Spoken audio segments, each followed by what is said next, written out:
നീ കണ്ടതുകൊണ്ടാണ് വിശ്വസിച്ചത്. പക്ഷെ കാണാതെ തന്നെ വിശ്വസിക്കണം. കാരണം എപ്പോഴും കാഴ്ചകൾ ആവർത്തിക്കപ്പെടണമെന്നില്ല. ഉദാഹരണം, മറിയം ചോദിച്ചു, ഇതെങ്ങനെ സംഭവിക്കും? ഞാൻ പുരുഷനെ അറിയുന്നില്ല. ദൂതൻ മറുപടി പറഞ്ഞു, പരിശുദ്ധാത്മാവ് നിന്റെ മേൽ വരും, അത്യുന്നതന്റെ ശക്തി നിന്റെ മേൽ ആവസിക്കും. ആകയാൽ ജനിക്കാൻ പോകുന്ന ശിശു പരിശുദ്ധൻ ദൈവപുത്രൻ എന്ന് വിളിക്കപ്പെടും. മറിയം പറഞ്ഞു, ഇതാ ഞാൻ കർത്താവിന്റെ ദാസി, നിന്റെ വാക്ക് എന്നിൽ നിറവേറട്ടെ. മനസ്സിലായോ? ഇപ്പൊ എന്താ സംഭവിച്ചേ? കണ്ടു. ആരെ കണ്ടു? ദൂതനെ കണ്ടു. ഇപ്പൊ കണ്ടു.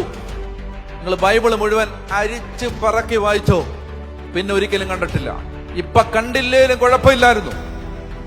മകനെ കഴിമരത്തിൽ ആണി അടിച്ച് കയറ്റുന്ന സമയത്തെങ്കിലും ഒരു ദൂതൻ വന്നിട്ട് പ്രയാസപ്പെടരുത്, ഇത് കുറച്ച് മണിക്കൂർ നേരത്തേക്ക് മാത്രമേ ഉള്ളൂ, ഇത് കഴിയുമ്പോ സംഭവം മൊത്തം മാറാൻ പോവാണ് എന്ന് പറഞ്ഞായിരുന്നെങ്കിൽ ഈ അമ്മയ്ക്ക് ഒരു ആശ്വാസമായിരുന്നു. പക്ഷെ കണ്ടിട്ടില്ല.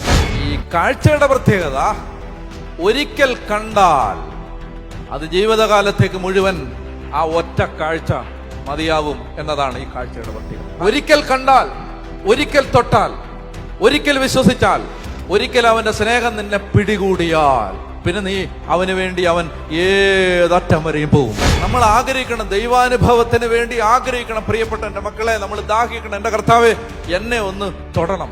നമ്മൾ ദൈവത്തെ കാണണമെന്നത് നമ്മുടെ ആഗ്രഹത്തെക്കാൾ ദൈവത്തിന്റെ ആഗ്രഹമാണ്. മൊത്തം മാറും. നിങ്ങൾ കുർബാനയ്ക്ക് നിൽക്കുന്ന രീതി മാറും, നിങ്ങൾ ബൈബിൾ വായിക്കുന്ന രീതി മാറും, നിങ്ങളുടെ പ്രാർത്ഥനയുടെ രീതി മാറും. നമ്മൾ യേശുവിനെ തേടണമെന്ന് നമ്മളെക്കാളും അവൻ ദാഹിക്കുന്നുണ്ട്. നിന്റെ വീട്ടുമുറ്റത്തെത്താൻ നീ കൊതിക്കുന്നതിനേക്കാളും ദൈവം കൊതിക്കുന്നുണ്ട്. നിന്റെ ഹൃദയത്തിന്റെ രാജാവായി വാഴാൻ നീ കൊതിക്കുന്നതിനേക്കാളും യേശു കൊതിക്കുന്നുണ്ട്. നിന്റെ ആഗ്രഹവും യേശുവിന്റെ ആഗ്രഹവും കൂട്ടിമുട്ടുമ്പോ അതിന്റെ പേരാണ് ദൈവാനുഭവം. ദൈവത്തെ കിട്ടിയാൽ പോയ മാനം തിരിച്ചു വരും, പോയ പണം തിരിച്ചു വരും, പോയതെല്ലാം തിരിച്ചു വരും. കാരണം ദൈവം വരുമ്പോ വെറുതെ വരുത്തില്ല, എല്ലാം കൊണ്ടേ വരുത്തുള്ളൂ. ദൈവം ഇല്ലെങ്കിൽ ഒന്നുമില്ല, ദൈവം ഉണ്ടെങ്കിൽ എല്ലാം ഉണ്ട്. വീട്ടിലെല്ലാം ഉണ്ട്, തലമുറയിലെല്ലാം ഉണ്ട്. ദൈവം ഇല്ലാതെ ജീവിക്കരുത് പ്രിയപ്പെട്ടവർ. ദൈവം ഇല്ലാതെ വളർന്നു വരരുത്.